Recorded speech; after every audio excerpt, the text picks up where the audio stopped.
Hello guys, welcome back to my theory video. Today's theory is government cover-up.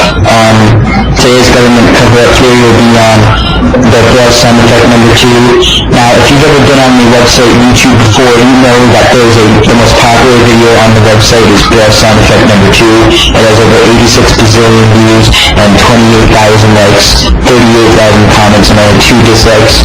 And it was obviously made by God himself. A thing that many fans of this video have noticed and noted and taken note of and recorded is that you cannot find Braille sound effect 1 on YouTube. No matter where you look, no matter what website you go on, no matter what channel, there is no signs of Braille sound effect number 1. Many people claim that before Braille sound effect number 2, that there was a Braille sound effect number 1, and that it was even better than Braille sound effect number 2, and it sounded even funnier, and it made people laugh more.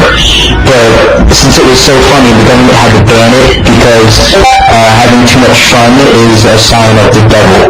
And as we all know, the government is led by Illuminati, who is very anti-devil, so they had to ban Braille sound effect number 1 because it was just too good. We cannot let the people enjoy themselves too much, and they can only let this with Braille sound effect number 2, which, although good, is not great. Anyways, thanks for watching. Make sure y'all stay Braille. Y'all stay Braille. Y'all stay Braille. Y'all stay